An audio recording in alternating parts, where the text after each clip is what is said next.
వెస్టిండీస్తో జరిగిన తొలి టెస్టులో భారత్ ఘన విజయం సాధించింది. విండీస్పై 140 పరుగుల తేడాతో ఇన్నింగ్స్ విజయం సాధించింది. జడేజా ఆల్ రౌండ్ షోతో కరీబియన్ జట్టు వణికిపోయింది.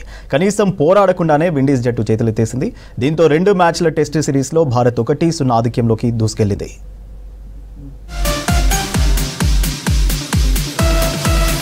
వెస్టిండీస్తో జరిగిన తొలి టెస్టులో టీమిండియా ఇన్నింగ్స్ 140 పరుగుల భారీ తేడాతో ఘన విజయం సాధించింది. అహ్మదాబాద్ పిచ్పై భారత్ ఆల్రౌండర్ ప్రదర్శనతో అదరగొట్టింది.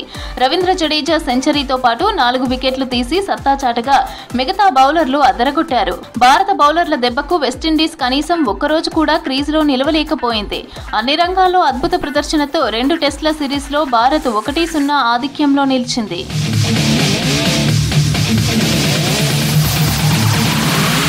టీమిండియా 448 పరుగుల ఓవర్ నైట్ స్కోర్ తర్వాత మూడో రోజు ఆట ప్రారంభానికి ముందే మొదటి ఇన్నింగ్స్ను డిక్లేర్ చేసి వెస్టిండీస్ను బ్యాటింగ్కు ఆహ్వానించింది.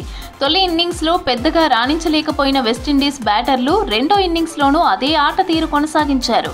పిచ్ స్పిన్కు అనుకూలించడంతో రవీంద్ర జడేజా సత్తా చాటాడు. మొదటి సెషన్లోనే 3 వికెట్లు తీసి వెస్టిండీస్ జట్టును దెబ్బకొట్టాడు.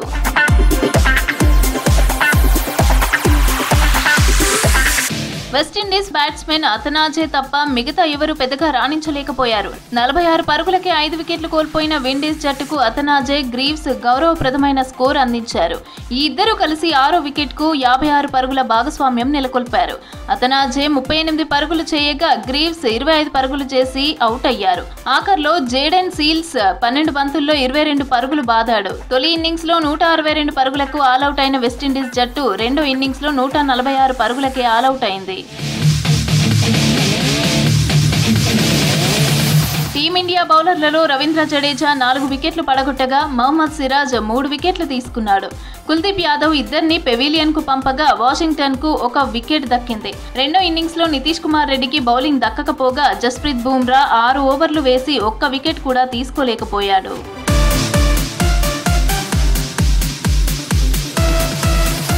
2 టెస్టుల సిరీస్లో ఇప్పటికే 1-0తో ఇండియా ఆధిక్యంలో ఉండగా రెండో టెస్టు ఈ నెల 10వ తేదీ నుంచి ప్రారంభం కానుంది. ఈ మ్యాచ్లోనూ గెలిచి సిరీస్ దక్కించుకోవాలని టీమిండియా భావిస్తోంది.